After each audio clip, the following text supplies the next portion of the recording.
Okay.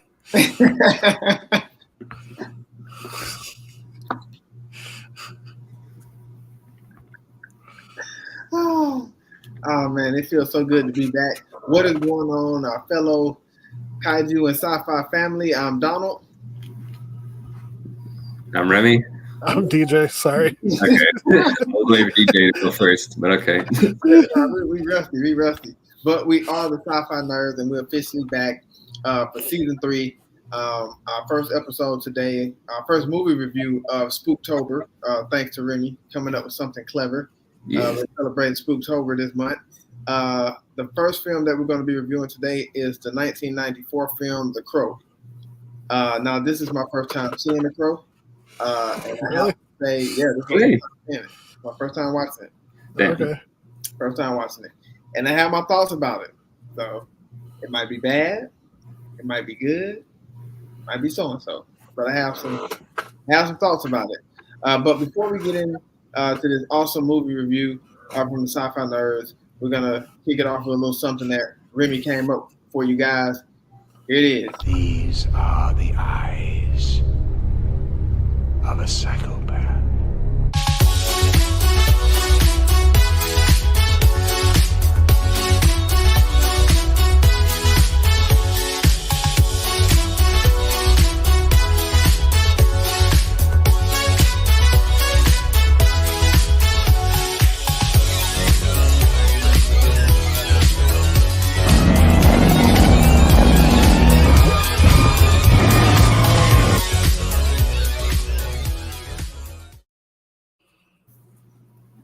Yeah.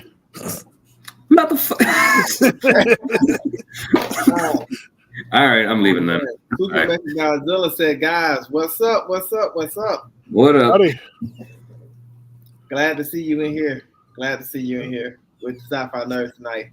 But no, man, it feels really, really good to be back. I feel really, really good. DJ, how you feeling, brother? A little tired and stuff, but good. What about you, Remy? How you feeling? Feeling all right. No, that's good. That's good. Well, Trying to get through the week. Yeah, because it's only Tuesday. So I know. Damn it. I love the content. Thank you so much. Thank you. Thank you. People like you that keep us going. Yes, we appreciate it. Yes, we greatly appreciate it a lot. So we'll go ahead and we'll start with the movie review. I'm not sure if Serge will be here, but if Serge, you can't make it, if you're watching, if you're listening, Serge better freaking make it, dude. Your time back, dude. Seriously, you're gonna skimp on us again. We dedicate this show to our brother Serge, to our lovely kaiju sister Doris, and our brother Nick. Nick, we looking for you, boy. We're looking for you. Trey, what up, guys? Great to see you live again. Trey, good to see you and hear from you, brother. What up, Trey? Trey. Howdy. Better hear no Gamera slander during this review, though, Trey. Well, now you just prompted him to, so. So anything that pops up is your fault now. Yeah, anything that pops up, Remy, is officially your fault. Okay, I'll see myself out then. Bye, guys. And DJ, we have to pull the weight tonight. All right. So before, let me see. Before we get into the official questions, I put some facts down about this film. I'm not sure that you guys knew or not, but I did about 5 facts for this film. And so the first fact was they said ravens were actually used in this film instead of crows. So I don't know if you guys knew that. But I was so interested in the film, I kind of wanted to go digging a little bit about the facts. Fact number 2, in 1994, TheCrow was the #1 movie in America. And I was curious about that because I did enjoy this film, so I wanted to see how well this film did.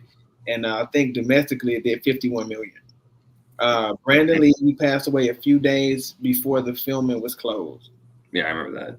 And this was a weird fact I put in there. Cameron Diaz passed on the role of playing Shelley. I just thought, I was like, oh, this might be an interesting fact. Probably for the best, though. I think I've been too distracted with Cameron Diaz. Might have been filming The Mask at the same time. Oh, yeah, true. Yeah. Good point. And The Crow was based on a comic book inspired by two tragedies. Remy, I have some good news for you. There will be no turtle slander tonight. Just here for the review. All right, good. Thanks for all the kind replies that you guys leave on the comment. I greatly appreciate you. No, we appreciate you. Definitely. So a little side note to your third point. Due to Brandon Lee's death, the way he died was there was something that was stuck in one of the guns that was being used for a shootout, and it projected out, and that's what killed him. And so, so after that, they changed, like they implemented a lot of new rules and procedures in how they did gunfights in movies. Yeah, try and prevent something similar happening again. Mm-hmm. I'm not gonna lie. When I read that fact, it bothered me a little bit because this is my first time watching the movie, and he did a really, really good job. And so when I seen it, I was like blown away. I'm like, really? Yeah. There's a couple scenes that they filmed after he passed, and they used his body double to like, stand in for him. So basically, you don't see his face or anything. Yeah, even that shot of him standing like in the broken window with the lightning strike, that's not Brandon Lee either. That's they like digitally posted his face onto a body double for that shot. Yeah, I know they also said at the beginning and the end credits, the dedication credits for Brandon and his fiance. Yeah, they said that Eliza gave permission for them to continue to film even after he passed. So that's why they had the credits at the beginning and the end of the film. So I was like, man, I was kind of heartbroken once I figured out that news. So let's see. We'll go to the first question. Remy, we'll go with you. In what ways were you able to connect with Eric's character in this film? I think I was able to connect with him like the whole like revenge or vengeance motive, I would say, because like I feel like the film does a good job at like kind of showcasing the flashbacks of Eric, of the life of Eric and Shelley before Top Dollar's gang came in and like killed them. So I think the way they implemented those flashbacks were actually really well done, and it made me feel bad for both her and Eric. I was like, oh damn, and then they didn't deserve that. Look at this happy couple about to get like married too, which made it even more tragic. So like when Eric gets back up and he like puts makeup on him and he's just standing there at the broken window and he's just staring out into the horizon with the lightning striking above him, I'm just like, all right, good, kill them. Murder them. I was like, yes. I was like, you know what? I get it. Do it. You're not a hero. You're an anti-hero. So I like that. And another thing too I like about Eric is that with most anti-heroes, they're kind of, put it blankly, they're kind of assholes to even like regular people. It's just like, okay, I get it. You're not really caring about regular people, but like you don't have to be a jerk about it. So what I really liked about Eric in this movie is that he wasn't really a jerk to anybody. He only went after the people who did him and Shelley wrong. Right. Everybody else was just sort of seen as like seen as like sorry. No, you good. Hang on. Just give me a second. Let's see. Super Mecha Godzilla. Anyway, I gotta go. I'll try to join back later. No, we greatly appreciate you. All right, I'm back. The little time that you did. So we'll see you later on some other content. DJ, what about you? In what ways were you able to connect with Eric's character in the film? Well, I like to wear black, so. Yeah, me too. That's another thing. I kind of what Remy was alluding to, the flashbacks. It shows that he's just a normal guy.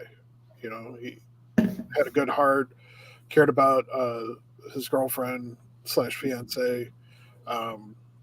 He could have easily brushed aside the girl. I'm drawing a blank on her name right now. Shelley? No, Sarah. Sarah, yeah. So I mean, he could have, being a rocker and everything, he could have easily been like, we don't need this kid hanging around us and stuff. But like, he treated her like family, just like Shelley was. Right. So, in that aspect, I connect with them because, I care about others and, I'll bring people in, stuff like that. And obviously, if somebody did something to my family, I'd, it'd be hard to not want to go on a rampage of revenge. Yeah, absolutely, I agree. Become a vigilante. And it didn't take long to really cover like the backstory of how he came about. That's one of the things I did like. He was a good person, minded his own business. I mean, just happened to walk in, and like you said, bring top dog's gang is in there, and so I mean, anybody would try to prevent any harm to their family, whether it's their wife, their kid, their siblings, or whatever the case may be. So he just happened to walk in a situation on an unfortunate night, an unfortunate time, and I mean, it was crazy. So I definitely understand his reasoning of doing what he's doing, and like you said, Remy, and even you, DJ, like it wasn't like he was just being some butthole, just. He could have easily came back and just been on a rampage and said, you know what, I lost my fiance, so I might as well just, take whoever I can, with me.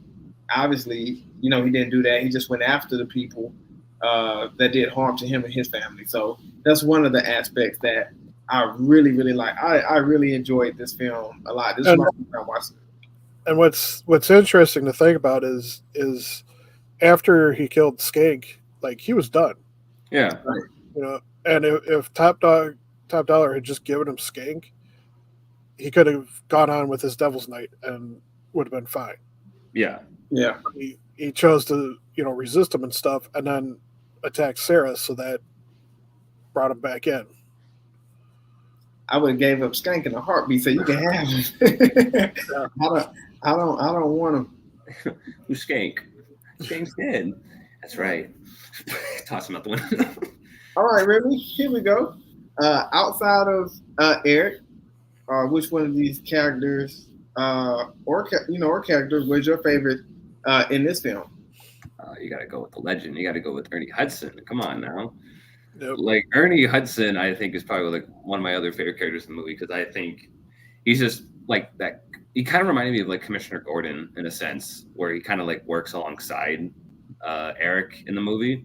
Right. Like I really enjoy the scenes between him and Eric because I think Ernie Hudson and Brandon Lee have really good chemistry with each other on screen, so it comes through in their scenes. Like I love that moment where Eric appears in his apartment and he's like, "You still have your hat on," and so Ernie Hudson just like takes his hat off. He even goes "freeze" and scares him. So he's like messing around with him.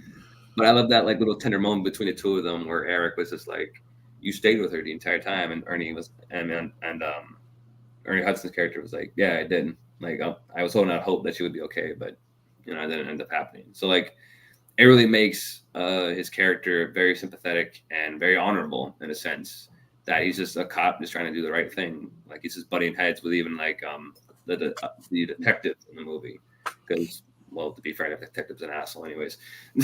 But like, I like Ernie Hudson in this movie because like, yeah, he could have played like a cop who's just like totally against Eric. But like, I love the fact that at first he's a little hesitant on him, but then as he progresses, he becomes like a worthy ally to Eric, especially in the climax. Yeah, I agree with you, Remy. Eric, I love the little connection he had with Sarah. Sarah's like, that's probably who Doris would be if she was a kid. But Eric, no, he definitely was somebody who was, full of integrity. I thought, and the first encounter that he did have with Eric is when he was outside after the building had blew up, and he was walking up with his gun, and they was having a conversation. And then when he disappeared, Eric was still kind of talking to himself.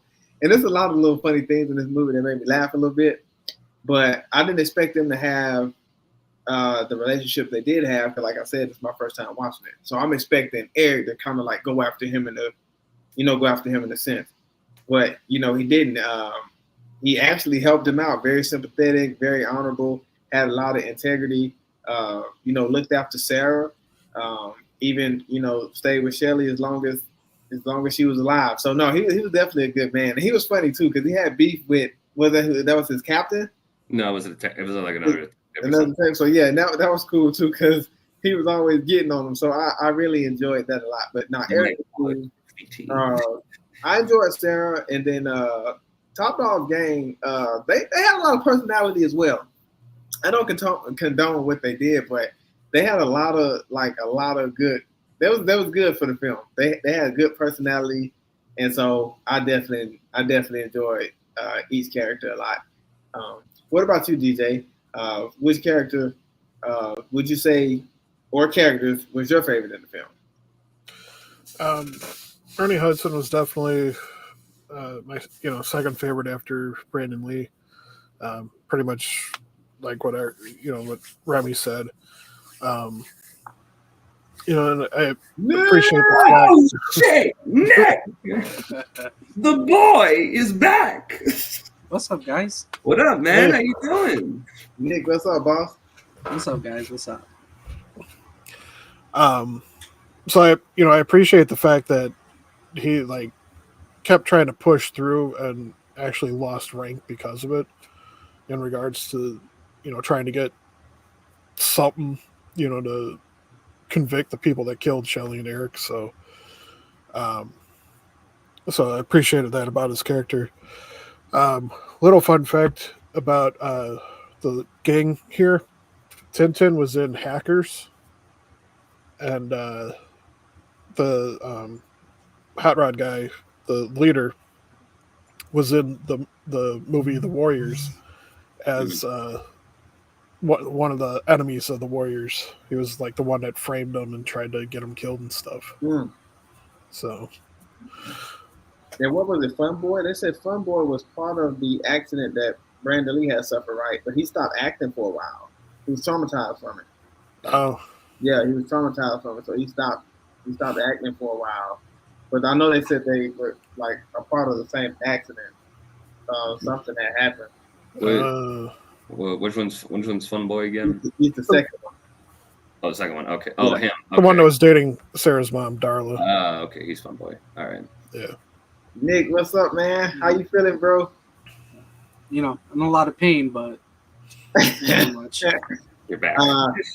Let's stop hitting yourself with a bat. And fine. What bat? Oh man!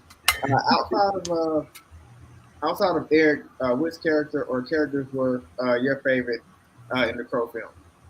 Well, I go with Remy, the cop. He was pretty good, but the white boy with the long blonde hair, Fun Boy, yeah, tweaking out was funny. That man was just tweaking the whole movie. Shit. I was just like, yeah, what you did to my sheets. You scared me. He shoots him. Bullet goes through the hand and it heals. He's like, whoa. Calm about it. Whoa. No. I'd freak out. Yeah, I'd definitely be freaking out. I'm like, man, what is happening? And the other guy was tweaking too.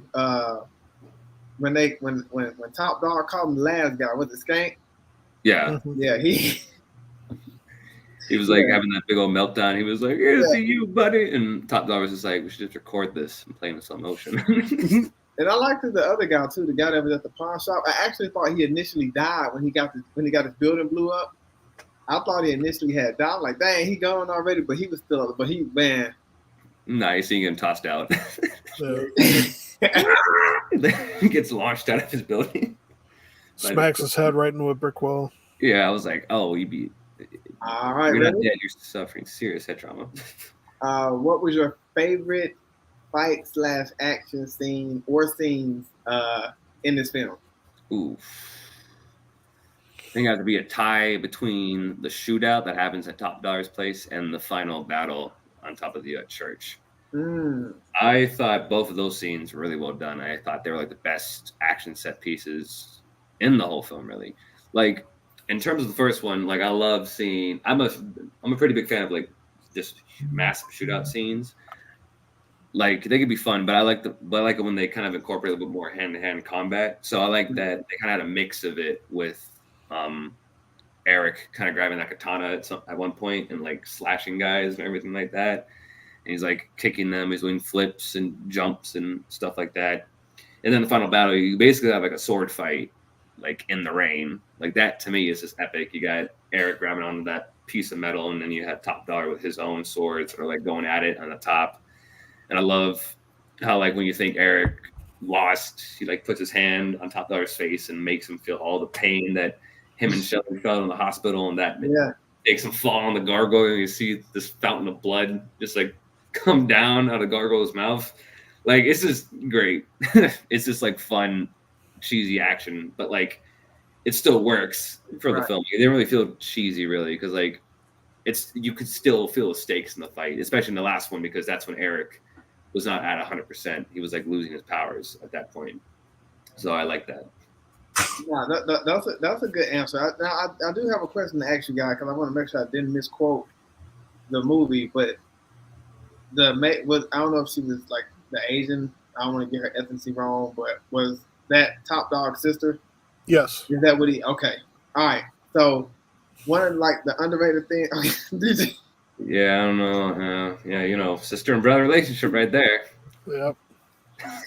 Don't worry, it was a scene where the Crow had just like pecked her eyes out. I was like, oh my gosh.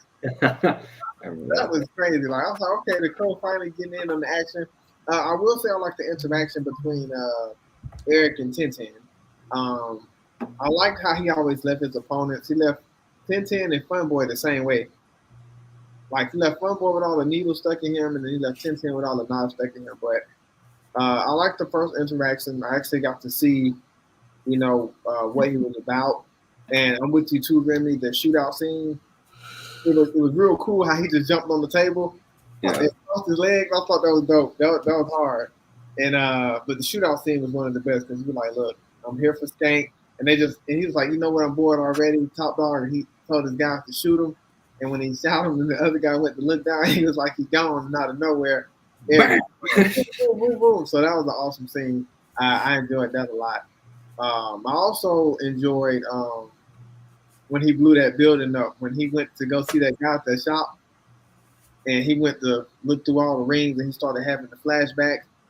And then the guy was talking crazy to him before he left, and he turned around, he said, "Do I smell gasoline?" Was that gasoline I smelled?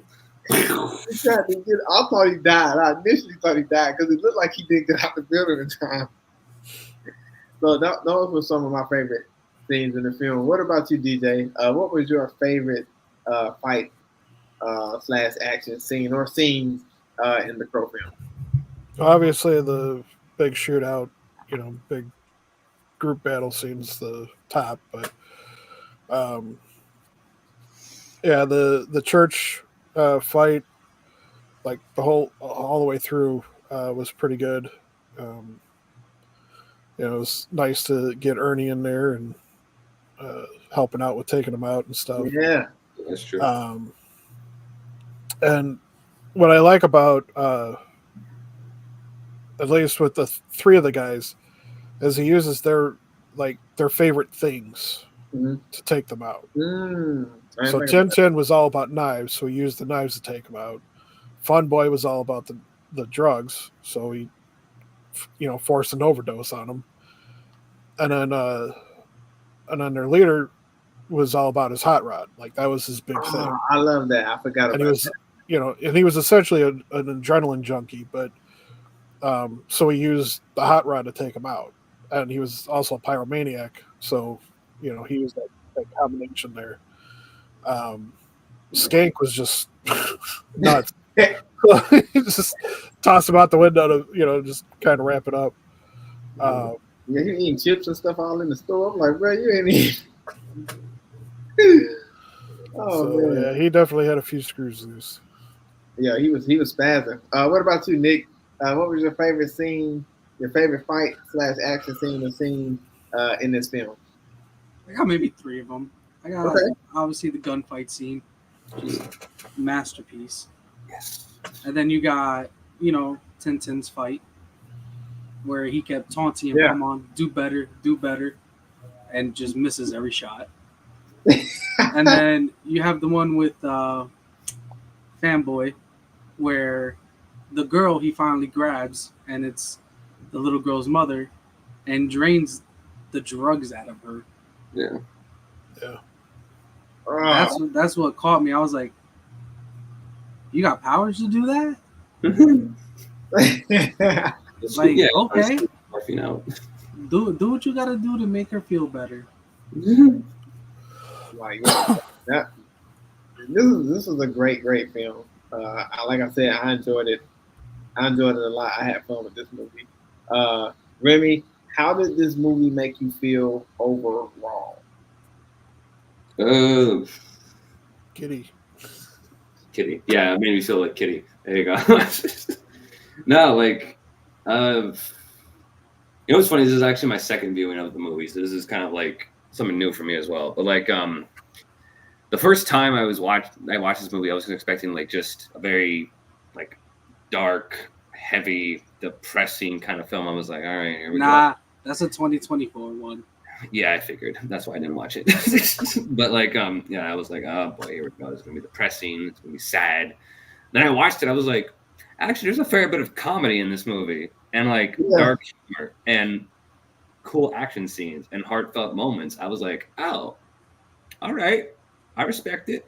So I kind of like that. So like this, I think the overall tone of this film is just like, it's dark. Don't get me wrong, but also it kind of balances out. It's like darkness with also a bit of like light-hearted like features as well in it.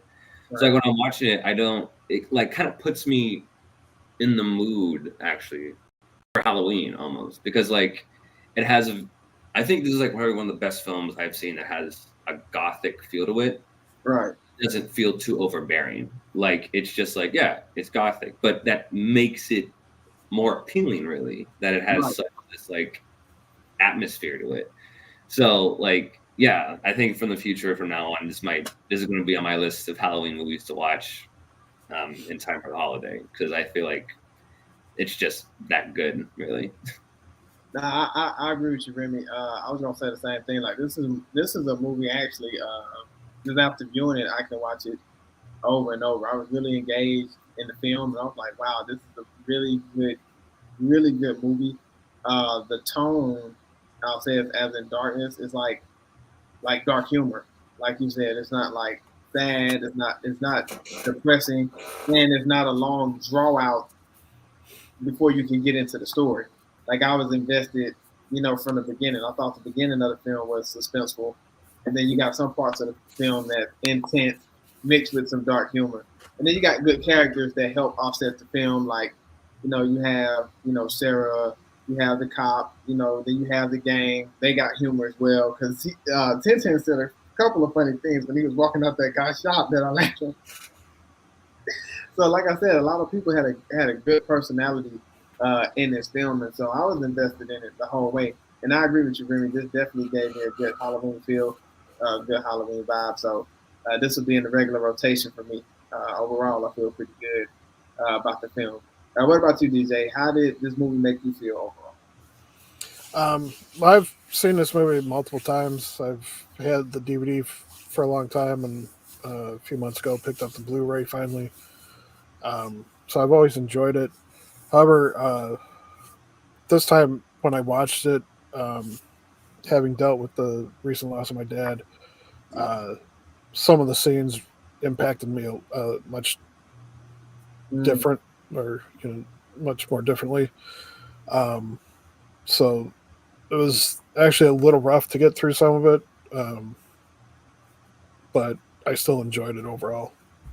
Okay, good deal. Sorry about that too, Nick, how about you? How did this movie make you feel overall?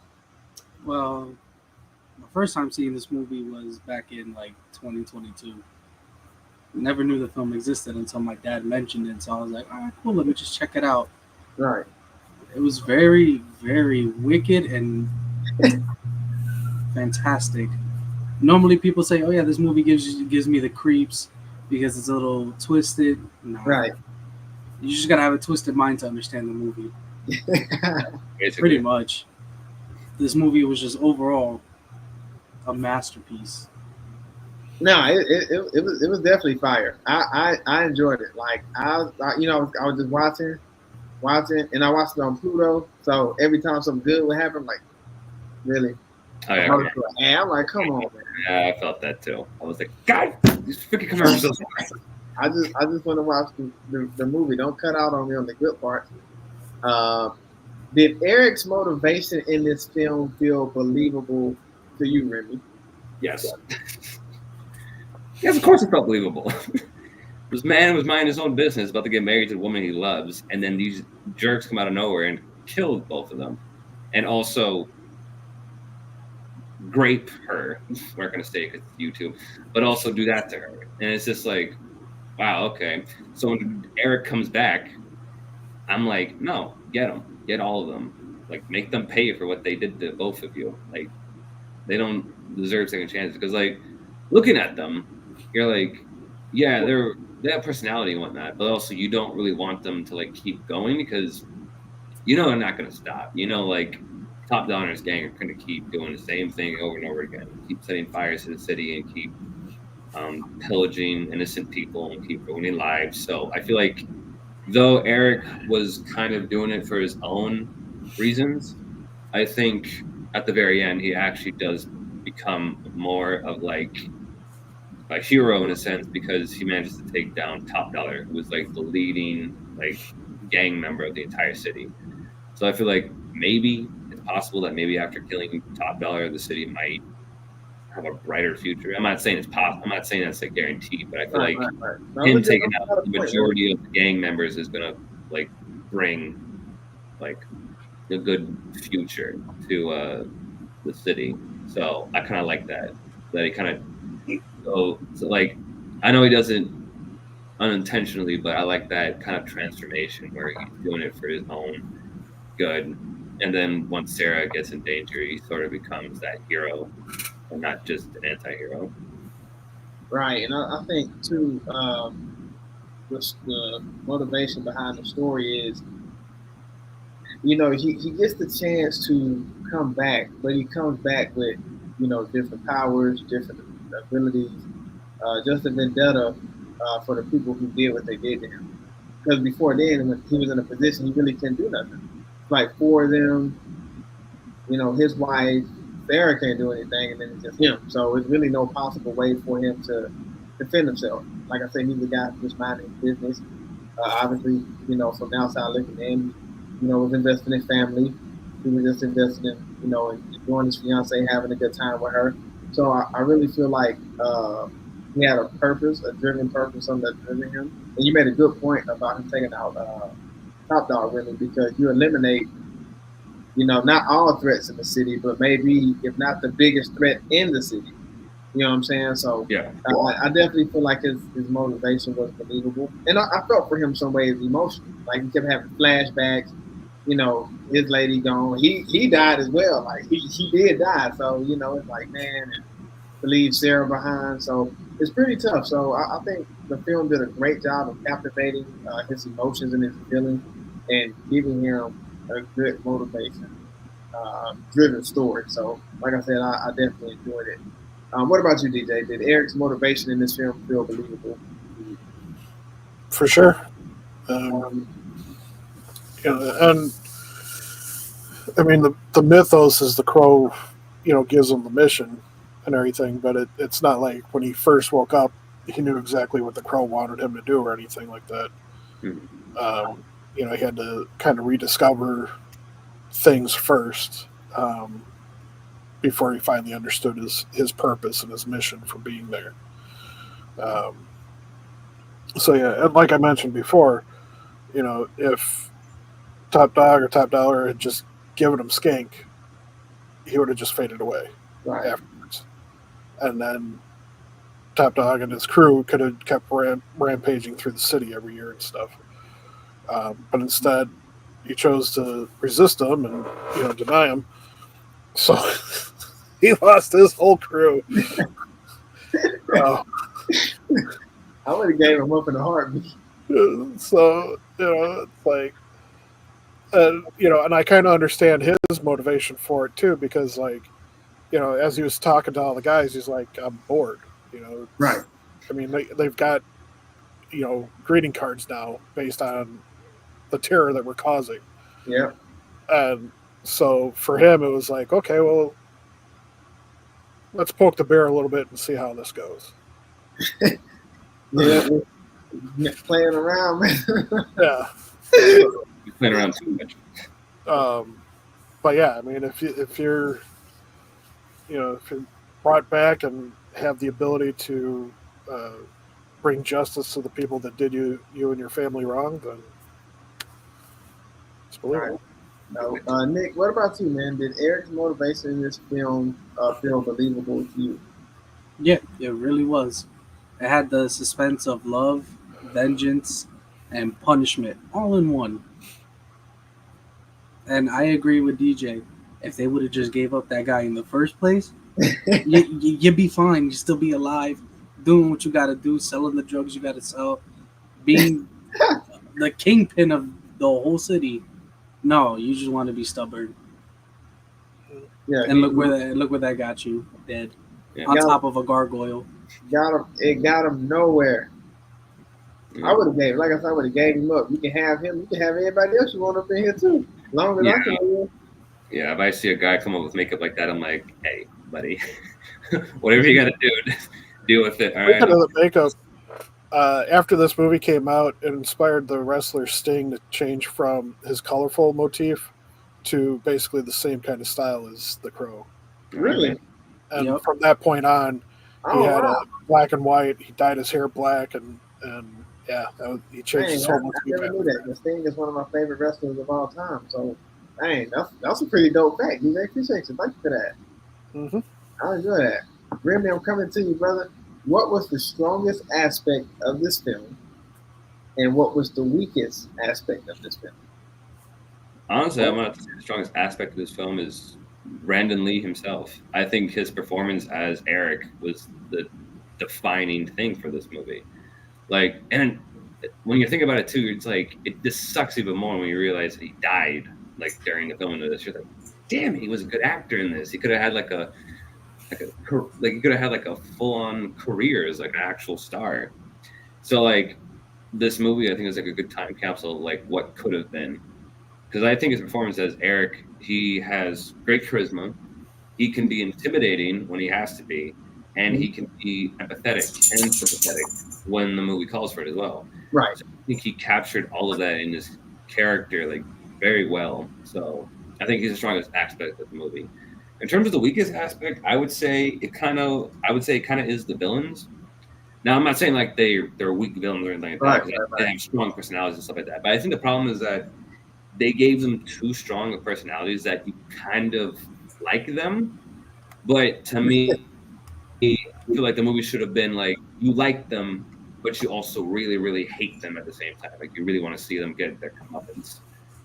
No, I think because I do kind of like I like their personality. Like, I did kind of like them. Like I said, I didn't condone what they did, but the movie didn't so well. It's like that's why I think they should have because I like them too. I'm not saying they're terrible villains at all. No, right. I freaking love Top Dollar in this movie, but I think they made them a little too charismatic and stuff like that. So that kind of takes away the hatred you have for them just a tiny bit. You're like, yeah, they're jerks and all, but like, I don't know. Like, yeah, I want to see them get their comeuppance, but like, to me, if I made the movie, I wouldn't had them just be real terrible scumbags that you want to see Eric take down. Well, the strongest aspect of this film for me, I definitely agree with you. It definitely Brandon Lee. I was really, really invested. He played this character really, really good, and he kept me invested the whole time. It's not one time in this movie where I thought this movie was boring. I didn't enjoy the film. I love this film like all the way through and through. And honestly, I don't really have a weak aspect about this film. I I just thought it was a really, really well written film. But the devastating thing, like I said, is when I did the facts earlier and I found out that he died during this film. I was like, man, he would have been really, really good because he really captured me in this film, and I was really invested in this film. So, yeah, that's my strongest aspect of the film. What about you, DJ? What was your strongest aspect of this film, and what was the weakest aspect for you, if you have one in this film? Well, I agree with the both of you that Brandon Lee was the strongest aspect. And he had several films before this one, but this was definitely his breakout film. Mhm. And if he had survived, it would have started like a, kind of like Robert Downey Jr. coming back and playing Iron Man, and how that just kind of relaunched his whole career. This was the launching point for Brandon Lee. This is what really got his name out there and kind of made him, a name. Unfortunately, part of that was due to his death during the film. So yeah, it is a tragedy. As far as the weakest aspect, I kind of think that the detective was just one note. Yeah. I just need to be an a-hole towards Ernie Hudson's character. Yeah. And granted, you can tell that they have a long history with each other and everything. Trying to suspend them too. But it's just like, you could have given him a little bit more depth, like have him change up a little bit or something. Like when he sees Ernie Hudson shot or whatever, that'd be so. I mean, it was like the same thing throughout the whole movie. So. Hey, what's up, Sci-Fi Nerdz? This is a great classic, and there's plenty of detail to discuss. Brandon Lee was a legend, taken too soon. Yes, I was devastated. Nicholas, reading about this film. No, but that was a valid point, DJ. You made a really, really, really, really good point, because it's like he was always a butthole to him, and then he said he was going to suspend him. I'm like, really? I'm like, yeah, I thought I could have showed some depth when he saw Ernie Hudson injured at the end. I'm like, God, fine, but at least you're okay. Like, at least have something like that or something along those lines instead of just making him a jerk the entire movie. Right. Yeah. You would see Ernie Hudson bleeding. He's just like, "What's wrong with you? You're ruining my case." Like, what? Exactly. What about you, Nick? What was your strongest aspect of this film? And if you have a weakest aspect of the film, what was it? I don't have a weak aspect for this film at all. There's no weak aspect of this film. Everything was just strong suit for it. The way he played it, the role he played, everything he needed to do, all his missions were accomplished. He did everything, and the movie was just fantastic. Like DJ said, this was the kickoff to his career, and it's tragic that it took him way too early. Yeah, they did. Super Mecha Godzilla is back in the chat. What's up, boy? And let's see, the final question we have, the out of 5 stars on the Spooktober meter. Remy, how would you rate this film, and would you recommend this film to anyone? Yeah. Well, in terms of recommending it to people, definitely, I would totally recommend this to people, especially people who shop at Hot Topic. I would be like, "Oh, this movie's definitely for you. You'll love it." But I think anyone could watch this film. I think could really have a good time with it. And in terms out of 5 stars, I'm going to rate this 4.5 out of 5 stars. Okay. I definitely would recommend this film. My mom actually said this Crow film is the best of them all. She doesn't care for the other one. She said this. She said this is the one. This one is a classic. My first time watching this film, I am going to rate it. I'm going to give it 5 stars. Like, I can watch this movie over and over again. I'm going to give it 5 stars. I'm going to go ahead and give it 5 stars. Out of 5 stars, DJ, how would you rate this film? I'd give it 5 as well. Definitely recommend it. And I will say, I agree with your mom. Out of the 4 Crow movies that they made, after like this one and the 3 following, This was definitely the best one. I think the third one was a little bit better than the second one, but the fourth one was total trash. So, what about you, Nick? Garbage. Out of 5 stars, how would you rate this film? And would you? I'm sorry, DJ. Would you recommend this film to anyone?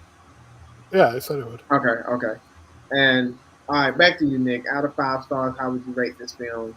And would you recommend this film? 5 stars without a doubt.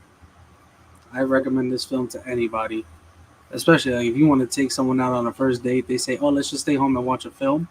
Pick this film, 100%.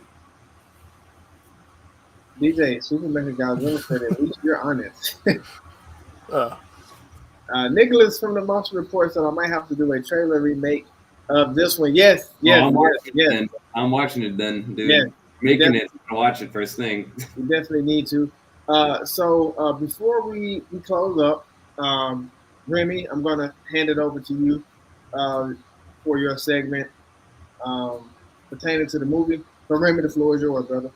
Okay, so a new segment that Donald and I came up with was sort of like a trivia section.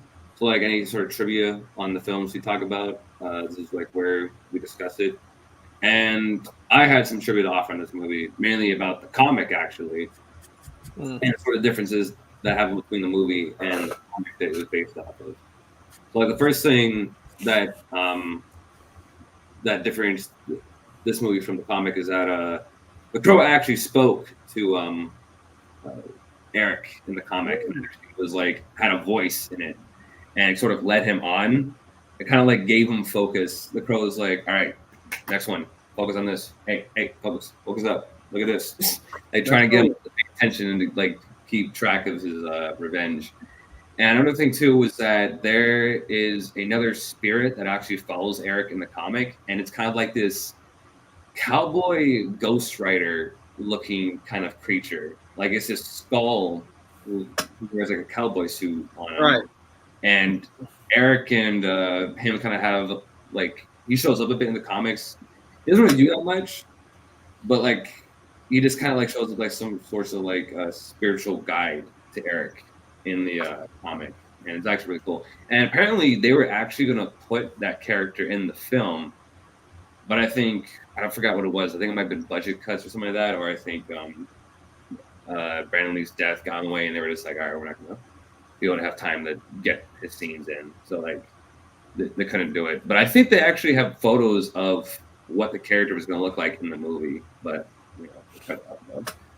And another thing too is that the creator of the comic, his inspiration for making it was because he went through a phase where he was very angry in the past, because he also fell in love with a woman and was going to marry her, but she unfortunately died due to a drunk driver.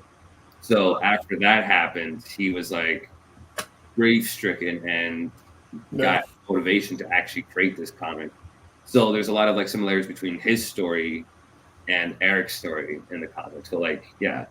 So yeah, it's both tragic behind the scenes and tragic in the film itself. It's just like, yeah, so like it's a tragic story like all around this one. But yeah.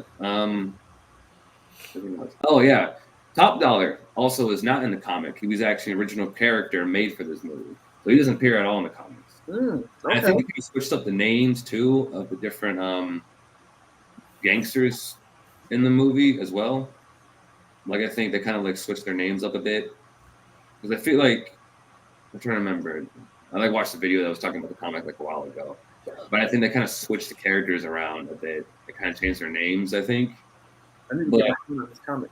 Yeah, but they're like pretty. Yeah, the comic is like, I think actually way more violent and way more darker than the movie is. Like I think the comics are usually like that. Like yeah, because they're able to get away with a little bit more in comics than they are in film. Yeah. Even the original Ninja Turtle comics were way darker than cartoons. Oh, definitely. I'm waiting for the compared to the show. But like yeah, that's just some like trivia I had in it, and I think one other thing is that I think the relationship between Sarah and Eric is different in the comic as well. I don't think it's like as prominent as it is in the film. I think, along with Eric's weakness, as they actually created Eric's weakness that if you kill the Crow, you get rid of his power. That's actually something they made up for the movie because they don't ever do that in the comic. Like I think he has his powers throughout the entire thing. He doesn't come up. He doesn't face any foes that give him a hard time or anything like that. It's just like one long streak of him getting revenge on everybody who wronged him, shall we? So like, yeah, it kind of was like that. But like, yeah, that's my trivia I had on the film, mainly the comic really, and what the differences are between. No, that was dope. Good. That was some good information because now I got to look for. Now I have to look for the comic book for the Crow. But man, it felt. Let me see. Superman Godzilla said, "I know it's totally unrelated, but what's your favorite Godzilla kaiju?" So I don't know if you're asking like villain or just favorite. Are you asking in general, or are you asking like villain? In general. Very cool. Remzilla. Never read them. Who wrote the comics? Ooh. Donald Ellie wrote it. Who wrote the comics? Give us a second. We're looking it up. He said Justin General. Justin General, Super Mechagodzilla. So I would have to say my favorite two villains would be Mechagodzilla. James O'Barr. Yeah. Report. James O'Barr. Were you able to catch that, Nicholas? James O'Barr was the one who wrote the Crow comics, and he was like a very popular. I think that was like his first work actually. Like I don't think he did really anything else before the Crow. Yep. Like his Crow was like his first big breakout thing, but now he's like a really renowned like comic artist and writer.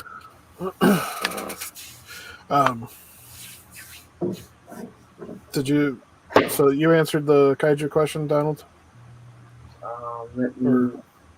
Yeah, I gave him my villain. Because he said just in general. Yeah, he said just in general. So I gave him King Ghidorah and Mechagodzilla as my two favorite villains. As far as my favorite Godzillas, I like Legendary Godzilla a lot. I also like the Millennial Godzilla 2000. I like the Final War. I just like Godzilla. Final War Godzilla. I just love Godzilla. His Millennial is crazy. From like even the 02 to 03 designs, 04 designs. Whew. Those are nice. Nicholas said thanks. No problem. Yeah, man, it felt good to be back. Everybody who watched and tuned in and checked us out. Man, we had a great time. Wait, Donald, should we all answer Super Mechagodzilla's question? Oh yeah, go ahead. Okay. DJ, you can go next. So my favorites are Godzilla Final Wars, Space Godzilla, Mechagodzilla. There you go. Those are my favorites. What about you, Ram? A couple. I always have to say maybe Titanosaurus. I love Titanosaurus. King Caesar, another one. Yeah. Who else? Who else? Man, there's so many good ones. I love Rodan too. Legendary Rodan. Oh yeah. Yeah. Rodan's a classic too. And Baragon. Okay. All right, Nick, your turn. No, I don't want to hear it. I don't want to hear shit. Answer the question.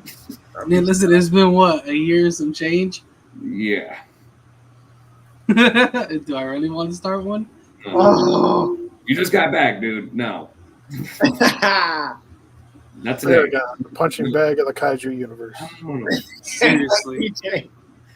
All right, I'm leaving. All right, it was a good day. It was a good night. Later, guys.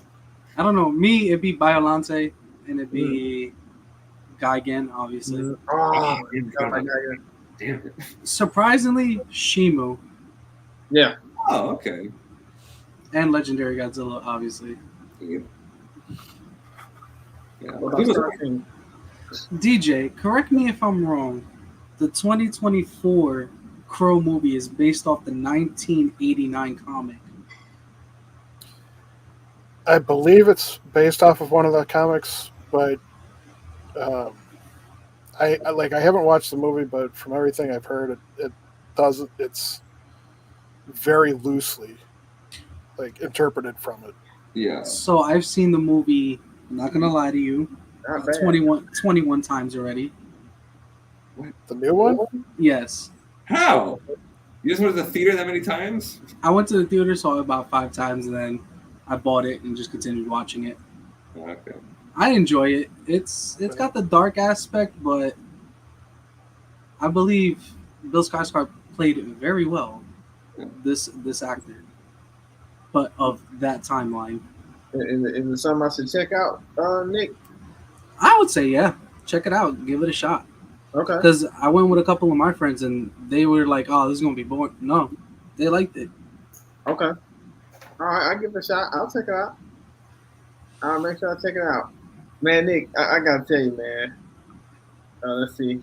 It's good having you back. You guys are one of my favorite YouTubers. See you all soon. I won't leave until the stream, and we greatly appreciate that, man. We really, really do. That means a lot. That means a lot to us. Like, it really, really does. That's dope, man. That made my night. Well, those who did hang out with us, Trey, Super Mecha Godzilla, Nicholas, I'm not sure whoever else watched, whoever tuned in. We greatly appreciate you guys for joining us on our first night back episode of season 3. The first episode, thanks to Nick, we reviewed an awesome film called TheCrow. So big shout out to my boy Nick coming back. Yeah, we missed you, Nick. Glad to have you back, man. And everybody, and let's see, Monster Report. Let's see, Nicholas jumped in there. If you had an unlimited budget, would you pick to make a really great Crow remake? Who would you pick to make? That's a good question. Guillermo del Toro. That's my pick immediately. Who would I pick? It's really hard to say because That's a really good question, Nick. Because to me, remakes, you're kind of running a little bit of a gamble when you remake a movie based on like the same character and everything like that. Right. Sometimes when you make a remake, you get a much better version, like what happened with The Thing. Mm-hmm. And I know that there's a couple other examples, but I can't think of them now. The Fly. But with Eric Draven, I would say leave that character as is. Yeah. I'm more open to the idea of them making a new character, like with this new movie and stuff, like Nick was talking about.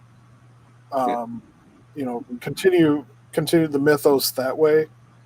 But I don't know. For me, I wouldn't want to see a remake of Eric Draven's character. Yeah. I think leave that to Brandon Lee and just that.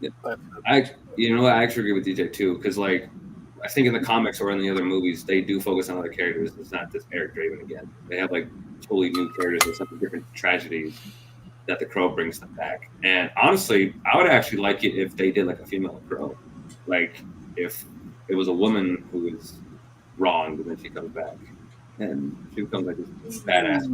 I would be down for that. And I definitely think if Guillermo del Toro was in charge of it, I think he could definitely handle that. Like, this is definitely in his line of work. Very macabre. Yeah, I would say I would be interested in seeing a Sam Raimi take on The Crow. Ooh, that's a good one. Ooh, Sam Raimi would be awesome. Too. Sam Raimi would be good. That'd be an interesting to see. Damn it. Yeah, Sam Raimi would actually be pretty good. I would like that. Who else would be pretty good as a character? I think we'll be pretty good. What? I think we'll be pretty good. Yeah. Michael Bay would be pretty good. But Michael Bay would be too much explosions, and we don't need explosions. We need vengeance. No, keep Michael Bay away from the Crows. I would say to play as Eric Draven, it's cliche or whatever. It be Bill Skarsgård from this Crow that we got. He played it very well. He played it as angry as you think he would be, and he took the immortality to a next level What about Robert Pattinson? Ooh. That'll be a good You one. can pull it off too. Yeah. Or After Tenet and Batman. Yeah. what's his name? Oh, Jason Momoa. Jason Momoa actually auditioned for The Crow. Yes, they did, and they canceled that one on him. Damn it. Nicolas Cage is Nicolas Cage. No, I don't. I'm not Well, the guy that they had playing the Crow in the second Crow movie actually looks very similar to Jason Momoa. Oh, okay. Oh wow. It's just Jason Momoa's too stocky to be the Crow. Yeah, I that's was the like thing. skinny, but still fit and built a little bit. Yeah, but I feel Not like over cocky. Yeah. I feel like he could probably do that for the role if they gave it to him. I feel like, hey, you got to go on like a diet or something. Or Did any of you guys watch Fast X? I I haven't. haven't seen it yet. I saw parts of it. Please was watch part it. of it. And just let me know how you feel about Jason Momoa in that movie. Oh no, Nick! Jason Momoa's best part of the whole movie. Yo, A1 phenomenal acting in that. He was so goofy, but I loved it. When he's like talking to the dead body, he's like, "Hey, He'd be a great Joker. I have to check it out. It's like dead." I had a great time with you guys always. Always good seeing you, DJ. Always good seeing you with me. Nick, always good seeing you. We dedicate this show tonight to the lovely Doris and our brother Serge. Pray everything going well with you guys. And those who tuned in tonight, we greatly appreciate you guys. We thank you guys for the love and support. Oh, go ahead, DJ. I was just gonna say, if you don't mind, real quick, I want to pitch my channel. Yeah, go ahead. So for those of you that don't know, me and Remy started up a anime review channel. Yes. So on YouTube, you can find it under Dragon DJ. On Rumble, you can find it under Dragon DJ Reviews. So if you guys like anime, come check us out. We're trying to work on streamlining our show a little bit more, so it's not super long. Thank you, Nick. Talk about different series, and Sure. so Thank you, see you Superman. Thank you guys. And if y'all don't follow my boy on Rumble, you get put in the headlock. Whatever DJ want me to do to y'all, that's what I'm gonna do. So follow DJ and Remy. And we can't leave y'all without the Spooktober outro for Remy. These are the eyes of a psychopath.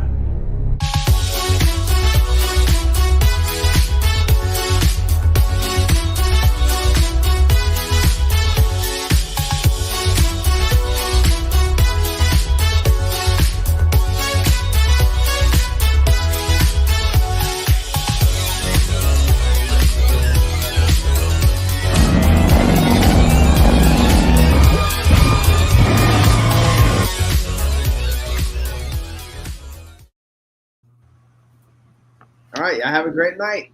Peace. later, everyone. See ya. Spooked.